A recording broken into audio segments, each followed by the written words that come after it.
Huh?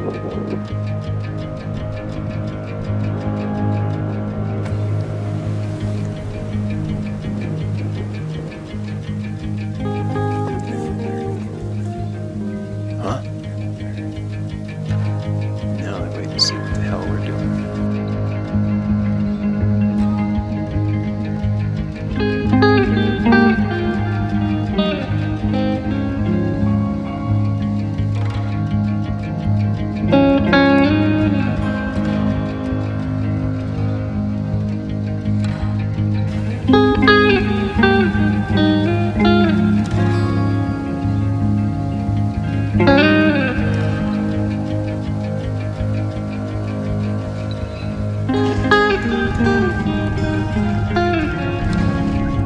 Slide right up.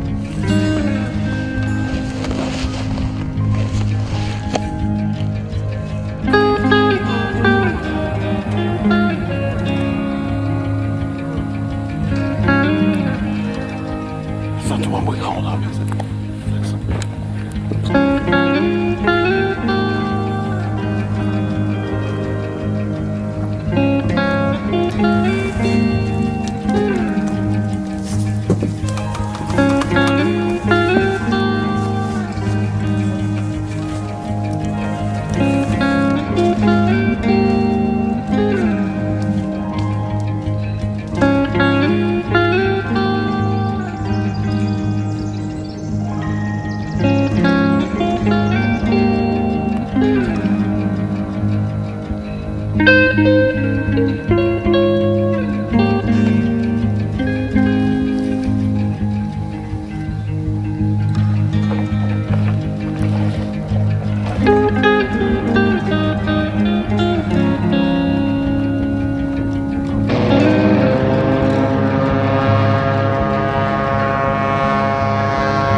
Man, that'd take a while.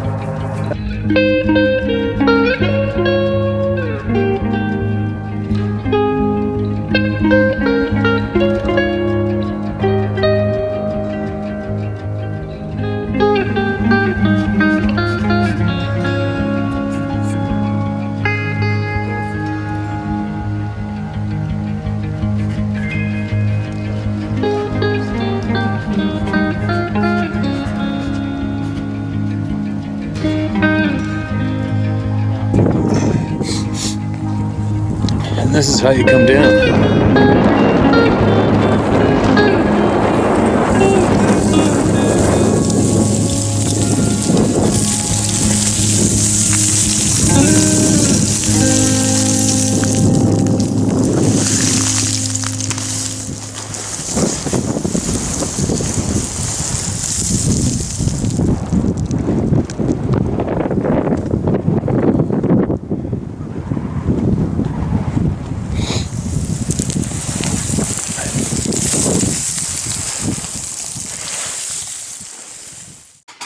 Well, what's going on in the world today?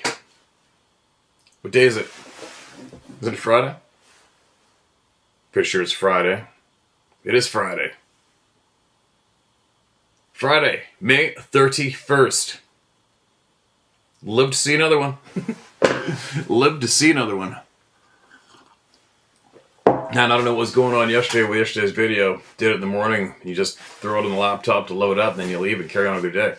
And then check on it periodically, and it would not let the video load. It was stuck at 99% loaded onto YouTube for hours. And then finally got some time, tried to reload it again. Nope. Tried to reload it again. Nope. And then I wonder if it had something to do with the title maybe, because the original title was, I think this might get the channel deleted. Who knows? Who knows, right? But anyway, got lots to do. Lots of voices to hear from. And what am I doing? I am going, after this, I am leaving. I'm going to do what I love to do.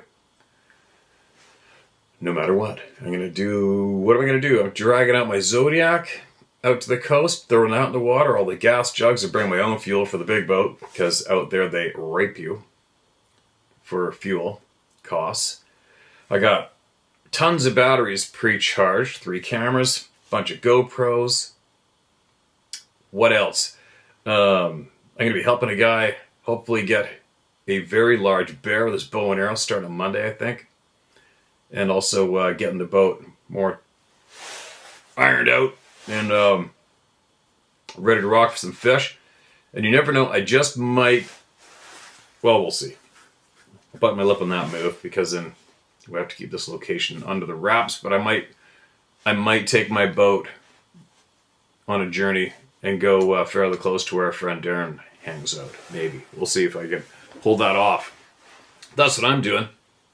I strongly, strongly suggest every single person out there to do what they love to do this weekend. Take your kids fishing. Take them into the woods. Go out into the real frickin' world. If you don't have a vehicle, take a bus. Just go somewhere where there's grass and trees and oxygen and water, and you can stick your feet in the ground, ground yourself out. Even if it's for 5 minutes, just do it.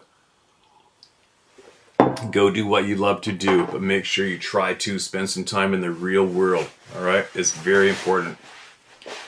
Very important. A little chilly still yet. Anyway. What do we got? Quick note. So, you're not going to believe this. And I'll start reading emails in a minute. A friend of mine is an officer in the Canadian military. Hates it. They all hate it. They all hate our leadership. And guess what? You're not going to believe this. They are revamping and redoing everything in the military, because in the military right now in Canada, they expect you to refer to people with whatever the hell it is. I am so disconnected with this slice of dog shit. I don't even recall which way it goes, but they have to it's all the they, them vocabulary, pronoun bullshit going on. They've indoctrinated it into the Canadian military. How you write, how you speak to each other has to be done with the they, them frickin' bullshit. How's that for a red flag? Do you think the dark is in control of your government and your military? Holy shit. Holy shit. The they, thems. No he or she, it's a they or them. In the Canadian military today. Imagine if the Canadian military went to war today, what are they going to do? Scream across the firing line? Hey, hey, hey, you can't talk to us like that while we're having war, okay? What are they going to deem speech a war crime? If you don't address each other correctly in the military now, what, if you scream across and call somebody a bunch of bitches, it's going to be a war crime? You absolute frickin' embarrassing losers.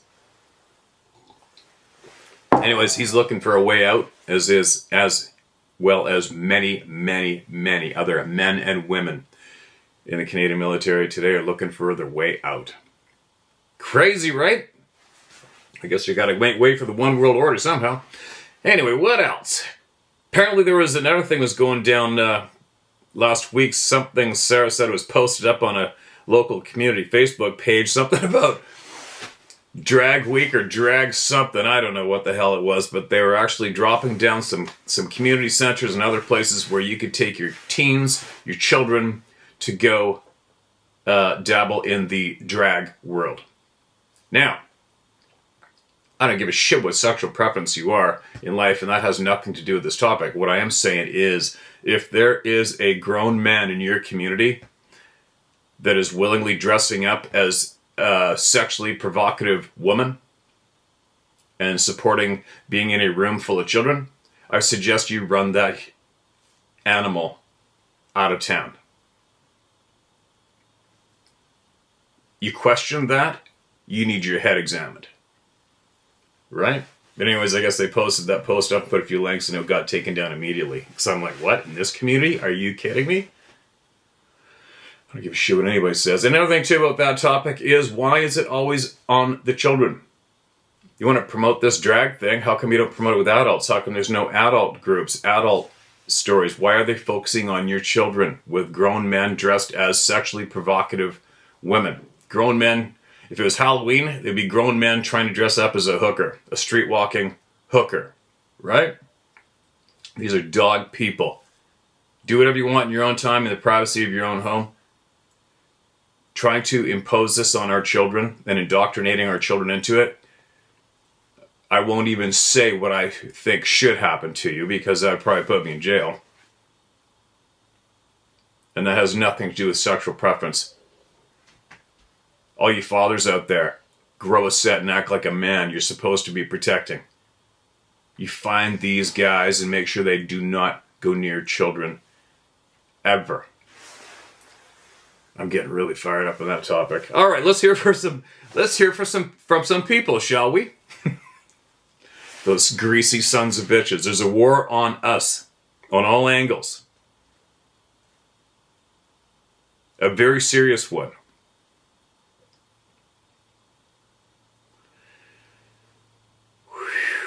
Now, listen to this. What do we got here? We have an email from our main ex-lawman, the Cooch. And his email is titled, Why They Hide. Steve, regarding why they hide, maybe it's just a matter of numbers. Okay, this is from yesterday, was it? I think I said, why do the dark sons of bitches hide, especially if they got all this power? Why do they hide? Steve, regarding why they hide, maybe it's just a matter of numbers. What I mean is, let's just say there are 1 million of those dark effers and their soldiers / creatures controlling the world in secret. The world population is 8.1 billion, which means we still outnumber them by 7,000 to 1. Compare them like soldiers. Take the most advanced high-tech Delta Force soldier and have him face off with, say, 7,000 Revolutionary War soldiers. Delta guy is going to take a whole bunch of revolutionary soldiers out, but in the end, he's going to get taken out by a simple musket ball. Just an example. Who knows the actual numbers and distribution worldwide, but no matter what, even if those numbers are close, even if it's 2 million, the good guys win in an open fight. Agreed, I get it. I get it. And then, if that's the case, the good guys outnumber the bad guys, say, roughly, 7,000 to 1, probably 7 million to 1. Well, and you're already in the lead, you're controlling the good guys. I guess how do you do it? Well, you buy up all of the mainstream news outlets, and you control them.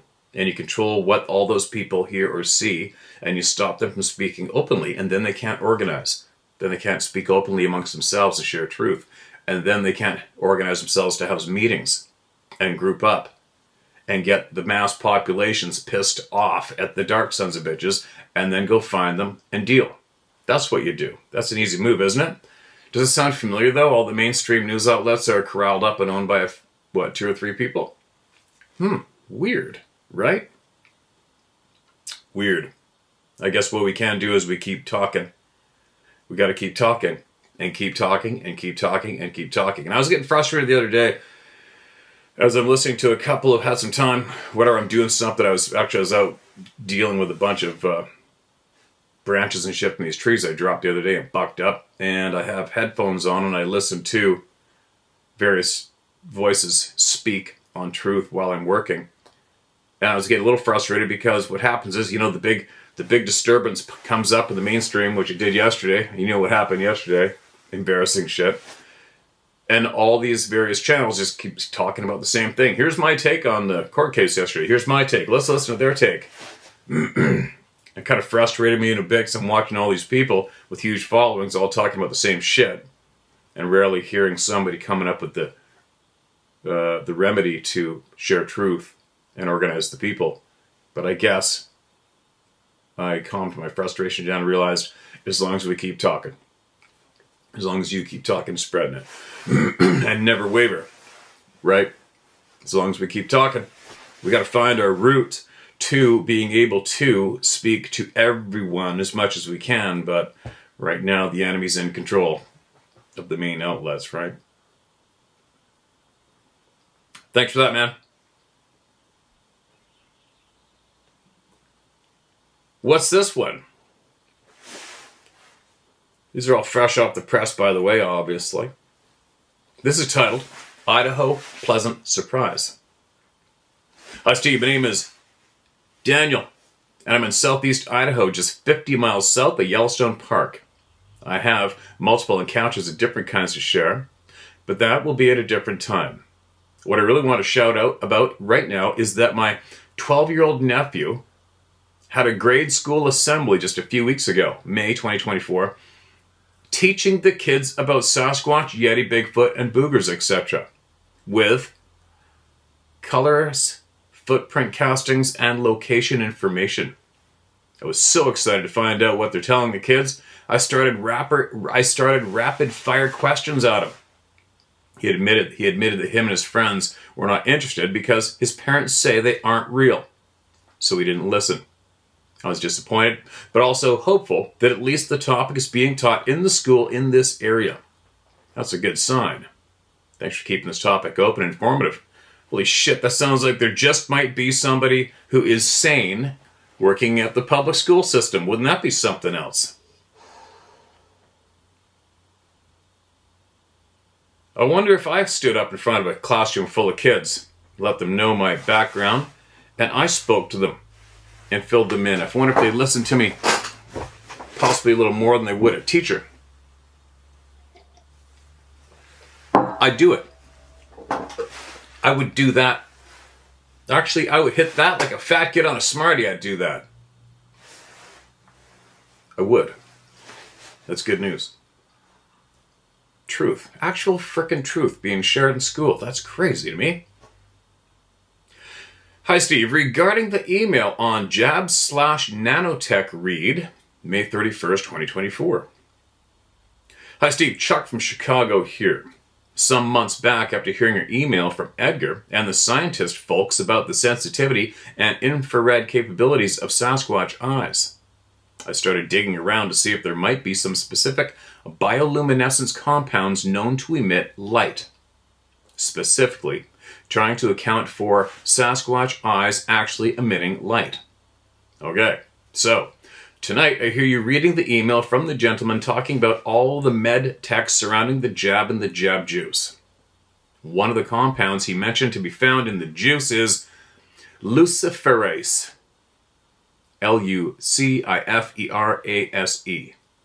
Well. If you or the readers Google luciferase, you will find that it is the compound involved in the luminescence of fireflies and lightning bugs. And if you dig a bit, you'll find that the colors that can be produced match well with the reported colors that Sasquatch eyes produce. And now that very compound is in our vaccines. I thought you and the viewers might find this interesting. Thanks for all the work. Good work, Chuck. Okay, man. Right on. I just love hearing people following up and digging on their own. Right?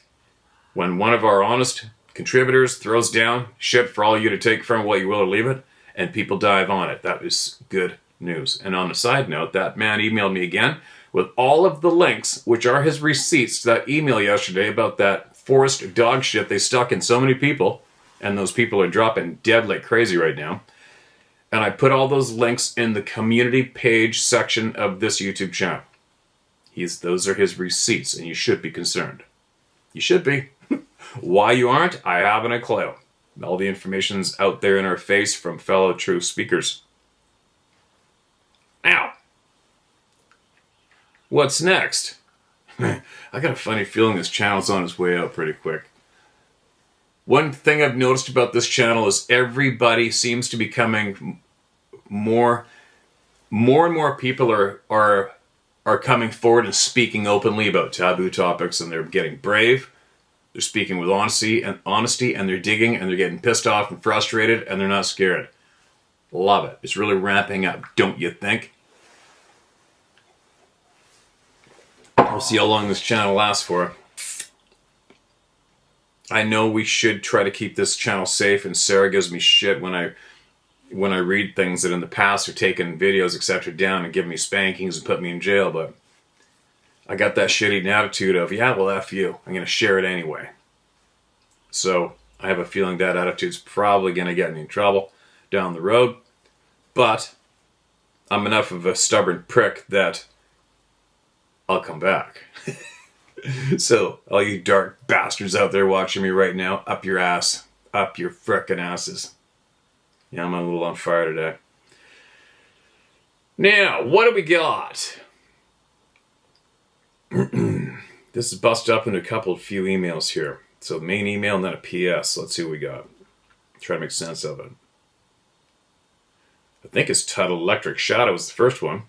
Hi, Steve. I've recently been watching your Bigfoot videos. Excellent work, sir. I live in Banff, Alberta. I lived in Banff, Alberta for many years and mountain biked all the surrounding trails and fire roads, as well as climbing the mountains, there mostly, with a friend or two. And one day I decided to go out on my own. When I reached the spot I wanted to sit, I sat down and reached for my weed I had put in a film container, but oops, wrong film container. I cussed and swore out loud, what an idiot I am. As I was leaving, I saw a huge naked footprint pressed into the moss. Nearly a foot deep moss. I compared its length and width to my shoe. It was much bigger than my foot. Like, too big for a human. Way too big. The thing that gets me is that it was just like a really big person. Not like the casts you see where they're a pretty wide foot.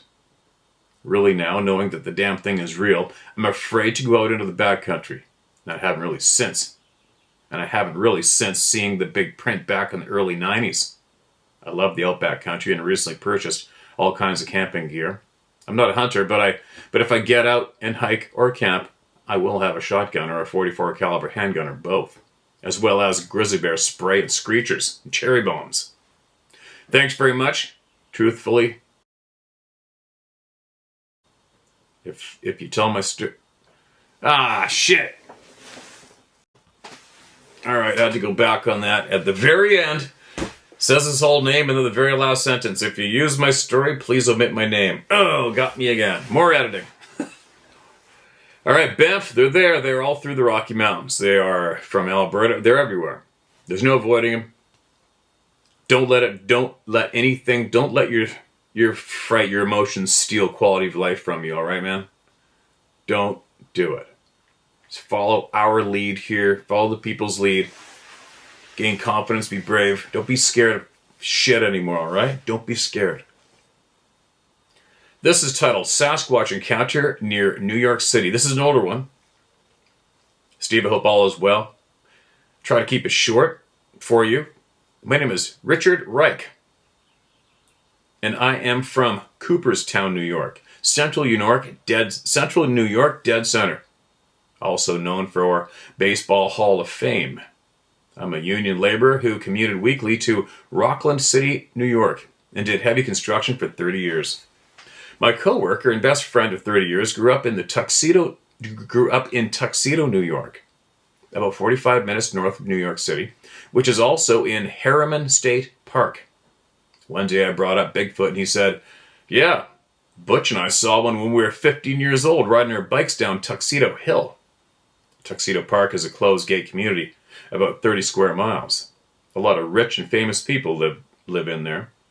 They have permission to bass fish a pond way up the hill in the park. They're coming down the hill on their bikes at dusk, coasting, and came around a left hairpin turn. They both saw the Sasquatch on the side of the road. He was 7 to 8 feet tall, reddish hair, massive body. They said as they whizzed by, it screamed and ran clear through the woods, taking out 3-inch saplings like nothing as it tore off. They coasted to the police station at the bottom of the hill and went in yelling and screaming that they saw Bigfoot. The police went up with their dog. They could clearly see the path they left in the woods, but the dog wouldn't go off the side of the road and was whimpering. About a month later, sanitation crews, emptying garbage in the park, pulled behind a lady's house to the cans, and they saw a Sasquatch in the garbage. I've known both these guys my whole life, and they're like brothers to me. No reason to lie. Since that day, I've been a believer, and so many encounters I hear from you and Wes at Sasquatch, They are similar to my friends. They are so similar to my friends. Anyways, thanks for what you do. I really enjoy your channel. You're a straight shooter, brother. Feel free to use my name and my friend, Bob Quinn. Unfortunately, he has passed. Thank you. God bless. Be safe. Right on, man. Appreciate your honesty and coming forward. This channel's nothing without honest, brave people like you. And if you come across any additional knowledge one day, you got some serious truth you need to share with the people, you know I'll do it. Get it to me. This one's titled Bigfoot Stories. Steve, I accidentally deleted our emails to one another. However, I want to inform you that I am in the process of trying to contact... Oh, this is old. Okay, hold on a minute. What do we got? Alright, there's a couple of emails in here. That was a PS. Sorry, we're all here together at the coffee table, right? We're cracking up the emails together. Nothing's rehearsed and there's no freaking bullshit here. No phony bullshit. Hello, Steve. I have a quick but very true story for you concerning a Sasquatch encounter. First of all, I've never seen a Sasquatch. However, I am positive they exist. There's too much proof considering the footprints and sightings alone, not to mention the DNA, videos, pics, etc. But on to the story. This story is what made me open my eyes to the existence of these creatures. It's about an encounter that happened back in the 70s. It happened to my cousin. His name is also Steve. And Steve is definitely one of the most honest people I know, and his honesty is what caused me to look into the subject in depth. And his story goes like this. Back in the late 70s, when Steve was in his mid-teens, he went squirrel hunting one morning by himself. Alone with his back against an oak tree, sitting with his single-shot 20 gauge by his side, Steve was hoping to harvest a few squirrels for that evening's dinner. Steve killed one right off the bat, and then another. He bagged the squirrels, reloaded, and prepared for the next one. Steve was facing a flat with a deep hollow to his left and a small hill to his right. With 2 squirrels in his bag, he was on high alert when he heard the leaves rustling from the hill to his right. As he readied himself to what he thought was his next squirrel, he was surprised by a 7-foot solid white Sasquatch that came down the hill and stopped around 20 yards in front of him. It was then that the creature noticed him, stopped, and locked eyes with him. It was then that this creature let out a huge scream and slowly walked toward the hollow. It again stopped and looked back at Steve. He said that when it stopped, that it started hitting a tree with the palms of its hands and then left. Steve left his bag of squirrels and hightailed it home. It was 2 years before he would go back into the woods. Where this happened is only a few hundred yards from where he lives now. No shit. He said many times that he'll be in his living room and he'll look out to see if he sees anything. He told me recently that there's never a time that he climbs into a tree stand that he doesn't think, I'm going to see another one today. As a side note, Steve did some digging and found out that he wasn't the only one that had seen this creature. Someone had actually published a story about seeing a white Bigfoot in one of the local newspapers. End of story. And there you go.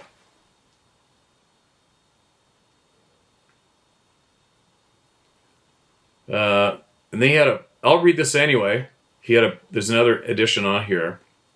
Steve, I accidentally deleted our emails to one another. However, I wanted to inform you that I am in the process of trying to contact Scott Carpenter. You had given me his name in response to an email that I had sent you about an elderly woman that is having problems with one or more of these creatures. You had advised me to get in touch with Scott in order to possibly help her detour these creatures.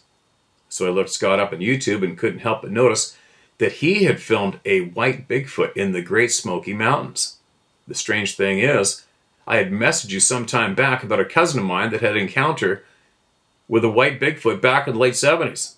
I thought it strange, but a huge coincidence that Scott had filmed a white Bigfoot, and my cousin had seen a white one too, back in the 70s. The thing that makes it strange is that they were only a couple of hours away from the Great Smoky Mountains. What's the chances? Sent you an email earlier, but accidentally erased it. These big, Many time broken fingers aren't made for tedious work such as typing, lol. Okay, man, Brian, appreciate it, man. I got it. Shared. It's too bad it's a while, but it got shared. It's out there now. Okay, what's this one? This is titled. It's titled Red now. This is titled Something Scary One Night. I remember one night hearing a noise outside, getting a 2-cell flashlight with weak batteries, no weapon, excuse me, and walking 20 yards out into the brush to check what was out there. After walking out into the brush, I stopped walking and thought, oh shit, what a dummy. I'm out here without a weapon. I was 29 at the time, I'm now 76. There was a horrible smell, like an old dried up blood. Maybe a few days old. I couldn't tell whatever it was. I could tell whatever it was close. The flashlight was so weak I couldn't see anything. I started backing up till I got back to the house. I went out the next day in the morning to check to see if I could find something dead. I didn't find anything. Whatever it was really close to me in the brush because the old dried blood smell was so strong. It was like when you get close to a dead animal. You get so close you can't continue any further towards it. I figured it may have been a cougar that had killed something and had dried blood on it, or a Sasquatch. I was raised at our ranch, walked, hunted all over, and nothing had ever scared before. The smell was so close and strong. Whatever it was, could have been over 10 or 15 feet from me to my left. I could tell it was close. I couldn't see it because there was South Texas brush in between and the weak flashlight. The next day I went to check and see if there was something dead out there, and I couldn't find tracks. I could see because of all the tall dead grass. It was a hair-raising experience. You remind me of the people I was raised around. No nonsense people that didn't take shit of anyone. Will Davidson. Appreciate you, Will. Well, I hope those people are still kicking. They passed on their take no shit attitude to all their kids. Appreciate you coming forward. I know it doesn't sound like much to many people who sit here and listen to the many experiences, but when somebody writes in about something that freaked the living shit out of them years ago, you got to understand that's one hell of an impact, right? So it's not just as simple as the way it's typed. To knee-jerk you into emailing somebody about it, that's a pretty significant experience. Don't you think? What do we got here? Mark, this is red. Lie detector guy. Offer to relay my ordeal if you ever want to expose these evil cryptids. Hi, Steve. It's the lie detector guy here, as you referred to me when reading out my first and second email. I made the second email too long, which I regret because it made it too long a read and too much to digest. I give you my word and full assurance that every detail in that lengthy email was true and correct. My ordeal goes to some shocking depths. And I have seen so much, plus I have had these beings around me so much that I know them like the back of my hand. Terribly evil. Very powerful and void of mercy. I have witnessed the supernatural side of these beings massively, and I've recently worked with a deep researcher, Rick Allen, where we did a 10-hour in-depth expose on all that I'd seen. In 5 or 6 parts, that is. Now, as you know, in the Bigfoot community, a person faces ridicule, and there's a little benefit from having the courage to tell one story. My aim has always been to warn others, and I still have that driving force within me. I just want to put this out there, that if you ever wanted to talk with me / have me on your show, then I'd be willing to face the ridicule, etc., because I know that the truth stands fast under scrutiny. I want to expose evil, and people need to be warned about these beings, which are ever increasing in numbers and have abilities that need to be brought to light. If you ever wanted me, then, excuse me, If you ever wanted me on, then I would not shy away from doing that. In fact, I would happily go on camera so that your viewers can see firsthand a truthful relaying of a very real and evil ordeal. If you ever want a brief, no obligation chat to discuss exactly what we could put together to expose these beings, then please do let me know. For example, with Rick we did numerous parts which turned out really well. Number 1, Matlock and infrasounding me out of my home. Number 2, the supernatural Sasquatch, the roof, apartment, and the tagging phenomena. Number 3, in-depth discussion on the Xanu, name they call themselves. Number 4, my current home and the harassment to this day. Number 5, we talked about many sightings and all their forms which I had seen. I'm not saying that you would want to follow, but it gives you an idea of the many things I've seen and the level of harassment suffered. I know that's a big ask for you to consider investing your time into me, but I promise you that my integrity will shine through, and my ordeal has some mind-blowing insight. Take the infrasound phenomena, for example. Rick himself stated that he had never heard of them going to such lengths to try to torment/break a man.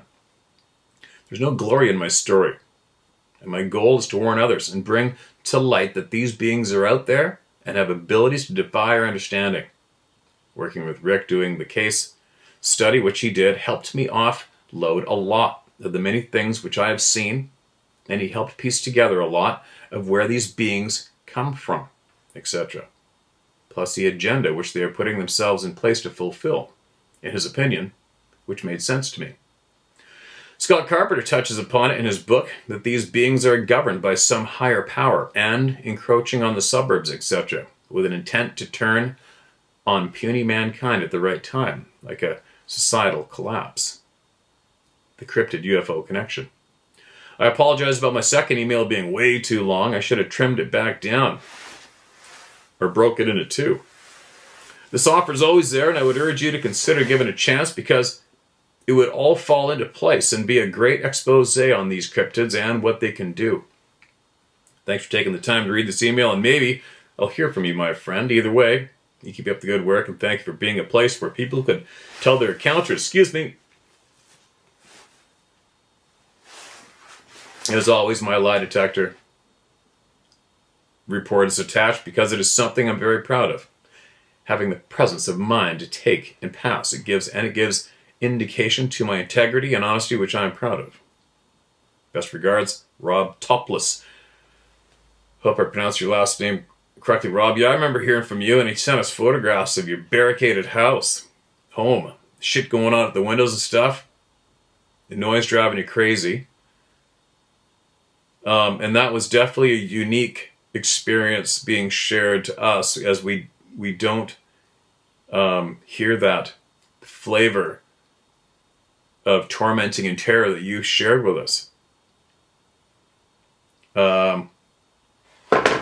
What do I think about that? I mean, you know what? I'm somebody in the crowd, but I just happen to be the one relaying to the crowd. So I'm learning, just like I'm learning shoulder to shoulder with everybody. What can we talk about that you haven't shared yet? I'm not sure. And your friends, so this Rick guy, and you did all this? Well, where is it? That might even save us some time. I mean, if you could, and if you did document all of this, you should possibly have a YouTube channel of your own, so you can continually feed it, excuse me, to everybody there, and you can see your delivery, and you can make changes yourself, excuse me, in case you missed out on something, or maybe you described something incorrectly for yourself, whatever, right? But that's definitely a route. If you have, I mean, this much of a story and this much information, you should have it all delivered somewhere publicly that people can go tap into whenever they want. It sounds like you've got a lot. What else? I haven't a clue what it is tormenting you. With how common it is and where these beings, the this topic that dominates the channel. Speaking of the beings that are right outside my frickin' door sometimes, the amount of people that come across these beings and where they're seen, we don't have hardly... I mean, can anybody think of anybody else who has written in about being absolutely ruthlessly tormented out of their home, nonstop, nothing you can do about it? And, I mean, personally attacking and disrupting singling out one individual, staying on them. The only similar account I can think of is that Mark Barton guy. The guy that basically is what looked to me to be a shell of a broken man now, after what was specifically done to him. And I so far, doesn't matter what I think for everybody else, but so far right now, I'm not fully convinced it was one of these people that did that to him. And I don't know yet for me if that is exactly what has been tormenting you. I don't know. It sounds creepier than shit. I definitely feel for you, man. I don't envy you in any way. And then in the back of my mind, I got a little seed back here with another topic sitting there of that absolutely thoroughly documented, publicly documented case of that poor girl who was possessed, and they fully documented the exorcism of her, and she had 2-inch deep fang marks in her shoulder that appeared before these people throwing down the exorcism. And she described, she could see this thing, but they couldn't, and she described it very similar to what we had described to us as a Sasquatch. But I don't know. I'm getting goosebumps right now because that particular story creeps the shit out of me, and I want nothing to do with that shit. And who's to say this isn't a similar being doing this to you? Why do they single out? Why would they single you out? Haven't a clue. I don't know the entire intimate story. I do recall that you're being absolutely frickin' tormented, which is real shitty. Share your emails. So we'll see. But if you email me back and let me know where all this is that you did with this other guy, where is it? So I can hear it. All right? I'll take it from there. But I'm not fully convinced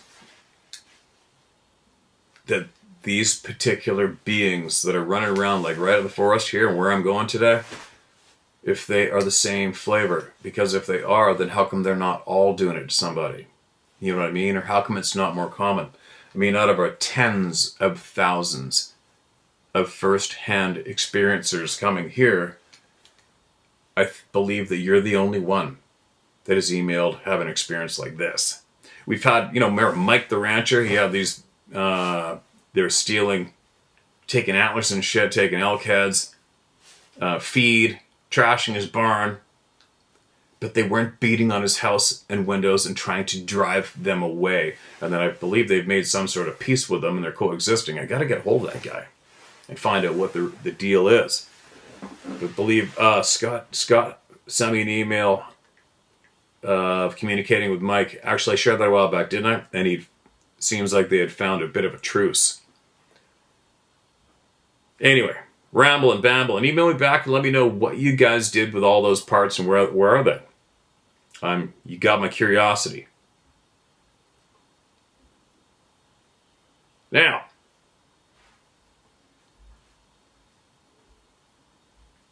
who's next? I find I can hear heavy footsteps outside the wall of the shop right now. Boom, boom, boom. It is the horses.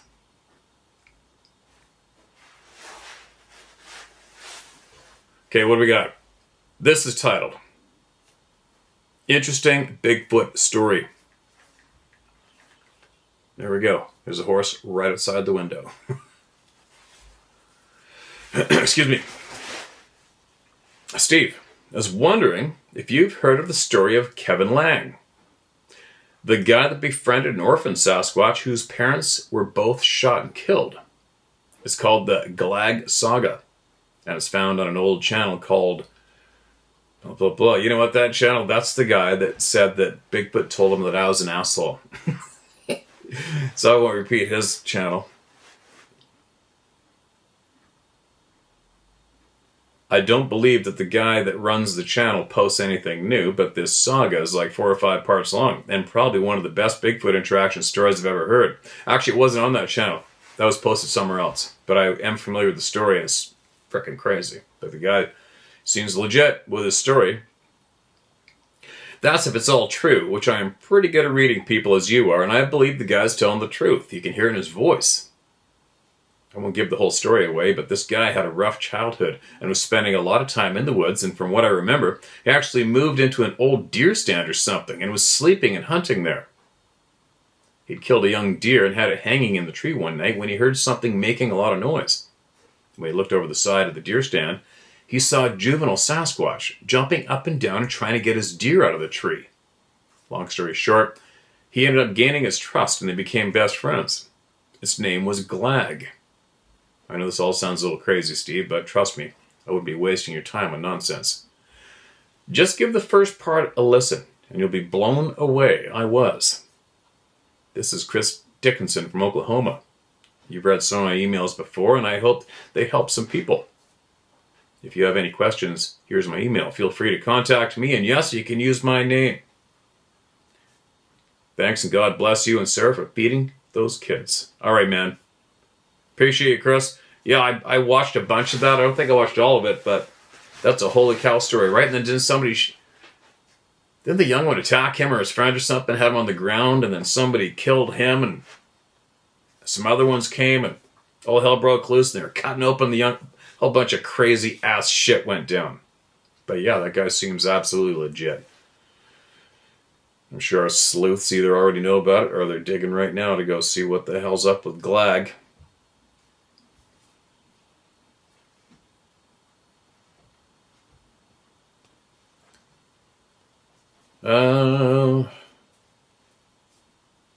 What we got here?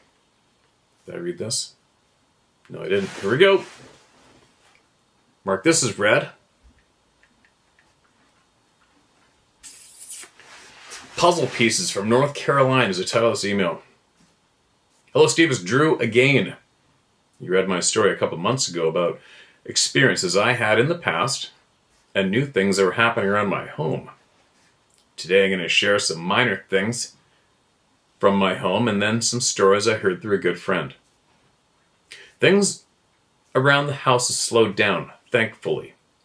I've not heard the mimicking owl calls right in the frickin' backyard in a while. Neither the high-pitched sound either, thankfully, and I want no part of it. Although I do still get the unnerving feeling often when walking to and from my car at night. And here's an interesting coincidence. Down at the pond behind my house, I had a trail camera. I moved it and put it right at the water level to try and capture photos of migrating ducks during the season. I did get some interesting photos. But anyways, down at the pond, there's this dark patch of woods, really thick and dark, but only on one side. And when I'm down at the pond, this section of woods gives me a weird feeling. When walking my dog or checking the camera, whenever I have to go on that side, I feel like I'm being watched. Whenever I turn my back to those woods, I draw my loaded pistol, and I walk out with it, just for a little comfort. I've had to do that multiple times. One night I was driving home and thinking I needed to email in and share my updates and tell the people about the feelings this section of woods was giving me, but I didn't think it was enough. As I got home that night, my mom said, "You need to go check your camera." I moved it back onto the game trail at this point. She said her and my sister were down at the pond and they heard something big walking in the woods. It freaked them out. And they came back up to the house. Although my mom and sister can get scared of their own shadow at times, it was interesting for me because of the feelings I felt while down there, especially with the creepy area. Okay, moving on. This one is more interesting, so here we go. I've been interested in all the stories piling in recently about military bases across the country, including Camp Lejeune in North Carolina. I had a friend who went to high school with who joined the Marines and was stationed there right away. So I recently saw him and just asked, "Hey, have you seen or heard anything weird out on the base?" He had a couple of stories and was eager to share. He shared with me that the place is just weird. He's in his last year of service now. I believe he has been a Marine for right at 4 years or close to that. Said that when he first got there, he would be scared shitless of the screams they would often hear. Says he has heard them all the time throughout his time there. He also told me that while out on the base one night, he and a buddy were posted up looking for another team. Kind of like practicing thing they do, I guess. Anyways, he said he was scanning with his thermal when he said he saw a giant heat signature next to a tree. He said it looked like a moose standing on his back legs, and there's no moose in North Carolina.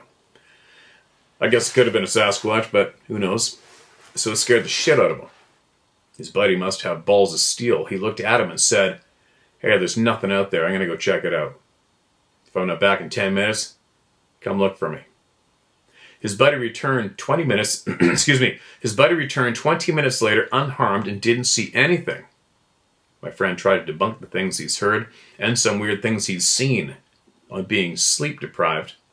He said that when he saw the weird huge thing on his thermal, that he had been awake for like 30 hours. And that's what caused it. Either way, just weird. I feel bad for the guys who experience the screams and the shit and still have to sit or sleep out there through it. Because let's be honest, what are you going to tell your superiors? Okay, now this is a story my friend shared to me that he had heard through a fellow Marine of his. Excuse me. These guys need to start emailing in because he said that everyone has stories and that he hears them often. Anyways, this particular story is about a group of Marines on Camp Lejeune. Out in a remote part of the base, they were sleeping all together in a group. A small group of them. Anyways, when they woke up in the morning, they were all scattered in different places significantly distant from where they had originally all fell asleep together. Whoa! Like something had drugged them off and away from each other while they were sleeping. I know, right? Creepy as shit. That's all I got for today. I find the military base stories very interesting, although I want no part of these things around me. I could live out the rest of my life. I could live out the rest of my days without ever having another experience, and I would die a happy man. To all the listeners, Jesus loves you. Steve will try to attach the picture of my buck I got last year. You mentioned I should send it to you in my last email. First archery kill. Take care and get those eyes right before hunting season. Your friend Drew. Right on, Drew. There we go. What do we got? That's a good chunk of whitetail there, man. Beauty. Good work. Oh, you got lots of hay. I'm jealous. For all you fellow outdoors people there, venison connoisseurs, I love eating whitetail deer, side note. Love it. Whitetail is so good. I can never understand some of my friends in Alberta that lived there all their lives. We go out there and hunt their farms. They're like, now you gotta eat it. I'm like, what? Are you kidding me? I'm gonna ration that stuff. Whitetail deer is good to eat. Now, one thing that may prevent a lot of those military guys from emailing in, and I do understand that there's a lot of military guys out there that know and seen a lot of crazy shit. A military friend of mine here, we don't talk to each other unless it's face to face. No cell phones, no emails, no nothing. And that's obviously a big speed bump for most military people to communicate, is having all of their shit under wraps from their so-called superiors. God, that must suck having to have another human being and refer to them as your superior. It's never going to happen in my lifetime. Ever. Uh-oh. Alright, here we go. One more. This is titled Learning from People. Hi Steve, no name. You can refer to me as Joe. I'm retired from decades of working in the service industry. Where I worked in people's homes and workplaces in Ohio. Over 30 years ago, I was working for a county sheriff, and as I worked, we talked about his work and how crazy it can get. He told me about being dispatched to a rural road where a lady reported having wrecked her car when she hit a lion. he and the dispatch personnel found it pretty entertaining. Deer killed by vehicles regularly in our area, and that was expected. So he drives out to the location and finds the vehicle is a wreck. He asked her where the animal is. She points and tells him it's in the ditch. So he walks over to the ditch and shines his flashlight in to reveal an adult male African lion. Where was this? Did you say Ohio? Ohio. I was at the taxidermist to get a whitetail buck mounted, and he asked if I wanted to see his trophy room, which he had just completed. And in the center, surrounded by many mounts, was a full-body mount of a male African lion. I asked where he shot it, and he replied, Lisbon. Africa, I asked? He said, no, Lisbon, Ohio.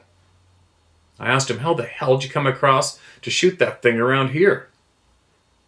He knew a guy with an exotic license. The lion was old and in bad health. It had to be put down. The man told him that if he killed it, he could have it. So he took a .38 down there and got his lion. It's not just Sabe. Animals get loose and are abandoned. There's no telling what's running around out there. Joe, no shit. Lions running around in Ohio. Thanks for that heads up. Crazy. Everybody needs a stuffed lion in the living room, right?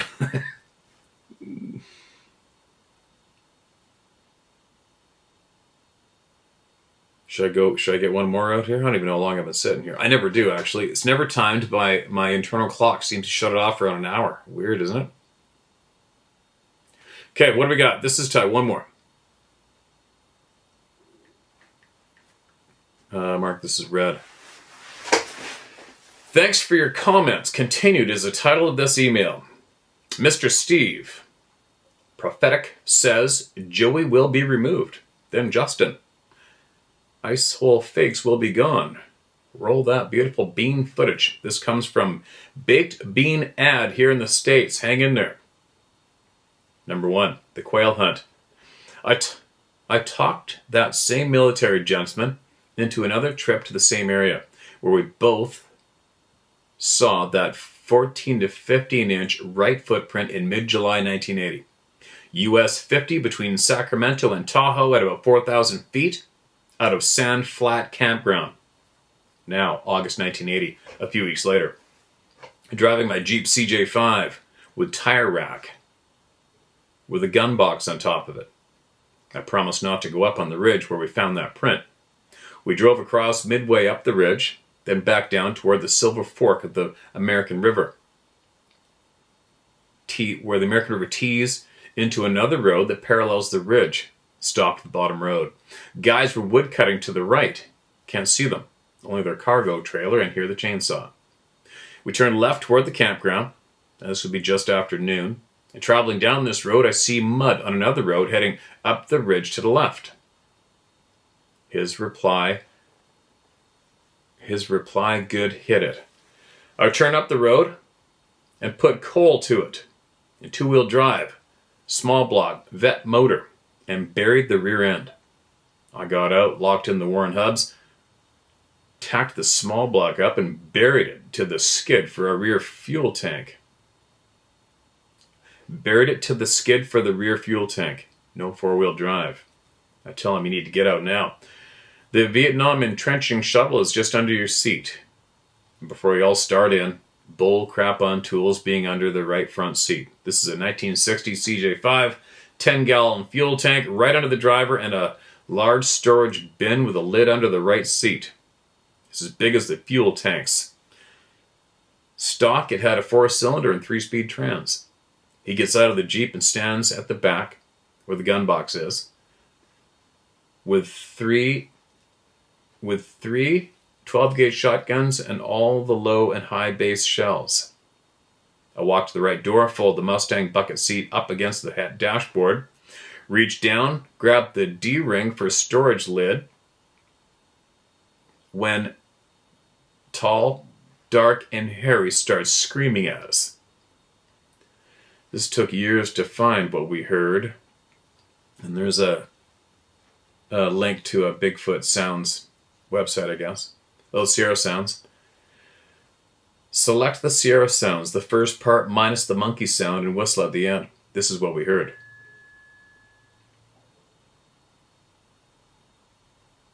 But it was my first thought that someone is laughing at us as Mr. Dumbass buried his Jeep.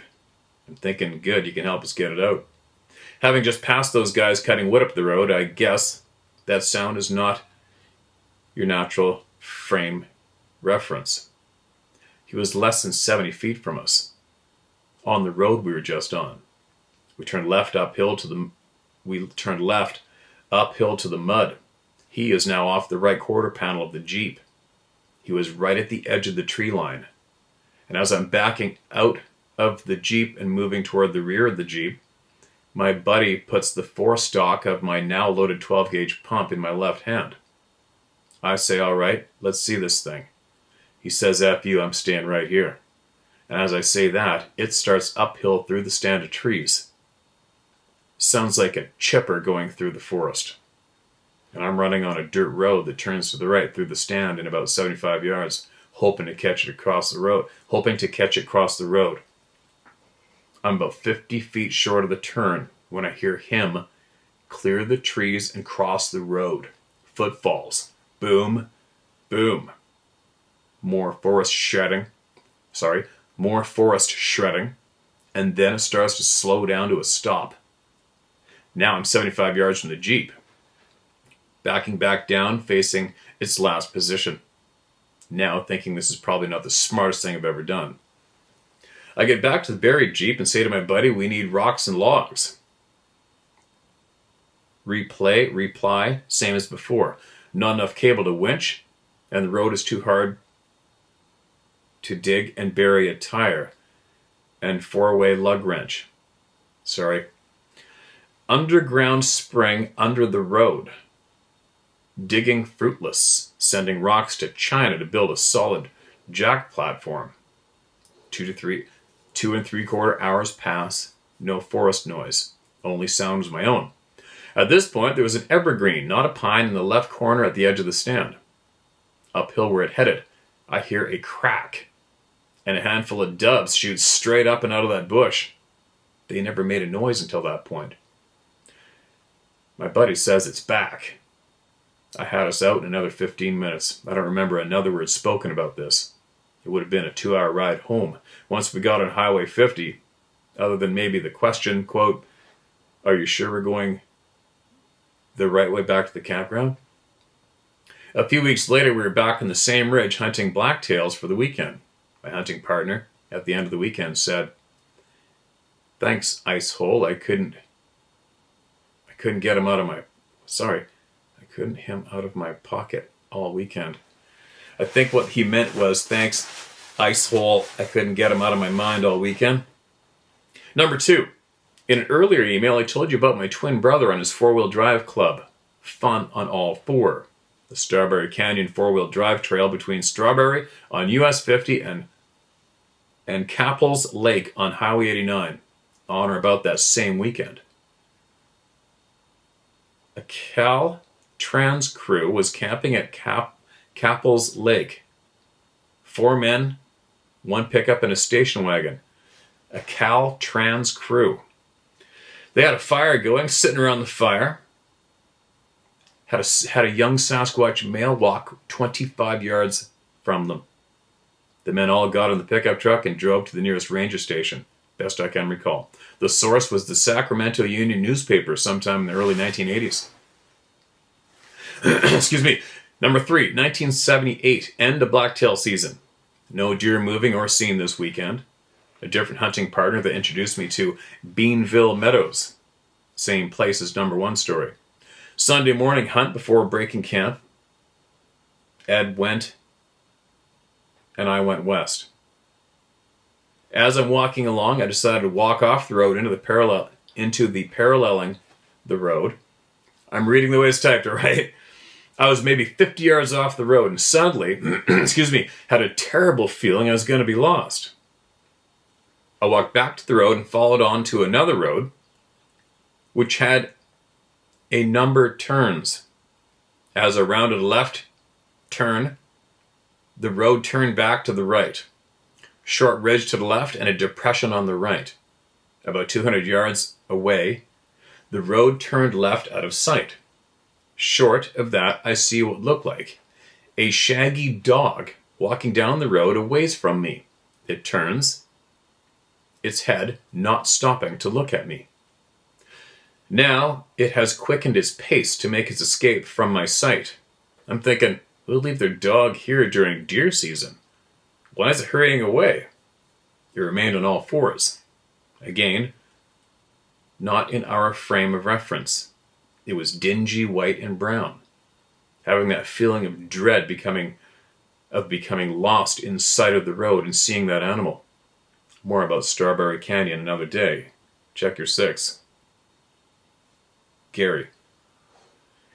P.S. My identical twin brother bet me I couldn't move his 66 Chevy half-ton long bed with my 1960 Jeep CJ5 Bet V8 4-speed truck trans, OD, and 538 to 1 on pavement. Dumbass strikes again. I broke my right front axle and didn't know it. Now you know why I didn't have the 4-wheel drive that day. Okay, man. Here you go. Sounds like you guys are in the middle of it. Without a doubt. Your worst nightmare breaking down in the middle of nowhere, right?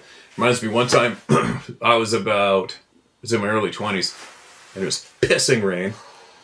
And I was driving through Lake Cowichan to go to Bamfield, doing a job out there, and then stopped in Yubo, had some beers with some friends, and then carried on in the dark in the pissing rain in my old 73 Ford half-ton, 4x4. And I just had the guys in Yubo actually put a new alternator in my pickup. Well, they wired it wrong. And by the time I got halfway to Banfield in the middle of frickin' nowhere, and I took a remote shortcut logging road, truck died. And I'm very well aware at that point what's running around the forest. I had a 7mm mag with me. I did not want to get out of that truck, man. And I was right on a bridge. A logging road, single wide bridge, middle of frickin' nowhere, off the main logging road. Thinking, oh my God, you've got to be kidding me. So there I am, laid in my truck, trying to sleep. Half of my brain's waiting for the truck to start shaking from something, right? And then, and all of a sudden somebody's beating on my truck. But thank God I woke up and there was headlights behind me. And these guys were in a flat deck, and I didn't realize it right away until after they drove away. And they gave me a jump. And it was probably 3 a.m. Well, they were shake block thieves. Shake blocks, those are big cedar blocks that guys hand split and then sling with helicopters when they can down to the main road to sell for cedar shingles roofing. It's heavy, hard work, and it paid good. And you got these scumbags who go around out in the woods in the middle of the night. They'd steal all these guys' blocks before they got them shipped out. That's what they were doing, but they saved my ass. And anyways, I got my truck going. And then I had to turn it around to drive it back towards Yubo and Cowichan Lake. And I literally had to have my head out the window in the rain looking up so I could just make out a bit of a glow of the sky with the trees like this because I couldn't put anything electric on so my truck would stay running. I had the headlights shut off driving in a rainstorm at 3 a.m. 3 miles per hour going like this. Whoa, whoa, whoa. Pitch black, and I actually made it. I made it back. Got my alternator wired up the right way and then turned around and had her all the way back again. Shitty night. But I remember that stress of being broken down where I was by myself in the middle of absolute no. It would have taken me forever to walk out of there just to get to the main line. And then hopefully come across a logging truck or something. But yeah. How many people have stopped, pull over with a flat tire, been harassed by something huge? How many people have stopped just to go pee in the woods? I mean, the roll of the dice, the random, it's like the roulette wheel. When you pull over to go pee in the highway in the dark. How many people have pulled over at that 1 in a billion wrong spot at the wrong time and ran into something that isn't supposed to be real, right? Anyway. There we go. I'm out of here. I'm going to bring my Starlink with me, so I'll keep this ball rolling. So we'll be talking to you guys from the wilds of the coast of Vancouver Island for the next handful of days, hopefully, as long as everything works. And here's an idea. This guy that I'm going to help, excuse me, he's heavily into social media, promoting hunting and trying out products and stuff. I actually did a podcast with him on his channel. And I believe he is not versed in this topic at all. He didn't bring it up when we were speaking, so obviously he's not into it. So you know what I think I might do, so that you guys can hear my delivery with somebody who probably doesn't want anything to do with the topic. If I do end up camping with him in this island, I'm thinking I'm going to drop him off on. I'll sleep in my boat normally, but maybe I will. If I go out and camp there one night, we'll have a fire, and I will see if he's curious to talk about this topic, and if he is, I think it might be interesting for everyone to hear me speaking with a very A-type. This guy gets dropped off by bush planes and hunts solo all the time by himself. He's an A-type, kick-ass dude, and it'll be interesting. And I know he has respect for me, and it'd be interesting to see what his take is and what his questions would be and what his attitude is when it comes to this topic in the beginning.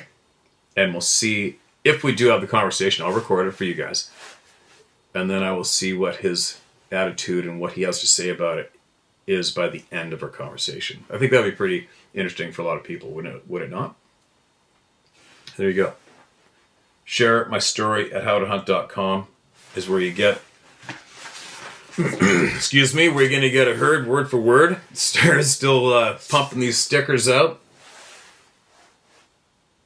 on her store. You know what? I have a feeling I picked this. She says she picked this, and I picked this, but I think she stole this from me. Whatever. Excuse me, we'll see. And I got a funny story in that. I'll share it. What the hell? Why not? I'm not sharing emails anymore today for all you that I annoy. She's got these stickers. You press them on, pull the paper off, and all that's left is the decal part. And they're all in there, too. Here's a funny one. Sometimes I shake my head at myself in a way. So she went to this one place to get these decals made, stickers, and they needed a deposit at first before they could make a couple of examples for her. This is like a month ago. And she's very kind and sweet, right? And they made them. And then she brought them home, and I thought she said it was $1,500 deposit or something, and I'm like, what? I don't know why I had that in my head, but I did. And then she, I kept on, and then she brought these stickers back, and I'm like, no, those are dog shit. They're not good quality, because I've had them made for my blacktail hunter stuff in the past, and those things are awesome quality. And then she ran that by the girl back at this local business. She said, yeah, I didn't think they were going to be good enough for you guys. But, you can, when it comes with the bubbles come in, you just get a pin and prick them. I'm like, and they're still trying to talk us into using them to make these, using her to use them to make these stickers. And I'm like, no. And especially what? That's going to be your sales pitch for your product? Well, yeah, there's going to be bubbles. You just take a pin and prick holes in it. Yeah, no. Out. We'll go back to the other place that I had the blacktail ones made, because they don't fade and they're high quality vinyl stickers, right? And then I had to keep bugging her to go get her deposit back. Then I'm sitting here last week and finally remind her again, and she went to try to get her deposit back. And then they said, oh, you're going to have to come back another day or something. So my little alarm starts going off, and I can get a little riled up, especially when somebody's about to screw over my circle. And then she went again to go get her refund, and then there's some guy in there, and I guess he's giving her a hard time, didn't want to give her the money. And then she phoned me from in the office and said, this guy's being a real jerk to me. I'm like, what? And it's weird. Sometimes I almost get a little, I'm not nervous, but I get revved up, man. When somebody screws over my people, I get revved up. And I think it took me 10 minutes. And I found out where the guy lived. Everything about him. And then I was on fire, though. I'm ready to go hunt this guy down like a rabid dog in my backyard. So funny. I kind of laugh at myself. And then I said, you better tell him that I'm going to come down there. It's going to get ugly. And then she finally came home and she got her money back. But this guy was a complete douchebag to her. And then she says, well, $250, $250. I'm like, what? Is it $250? She goes, yeah. And I go, why did I think it was 1,500? I go, I found out where this guy lived. I'm getting ready to frickin' annihilate his family tree for $200, $250. Anyways, that's a funny story. Funny story with the decals. One of those had to have been there at the time, right? But anyway, they are very good quality. They're not those dog shit ones that local business tried to pawn off to her. There you go.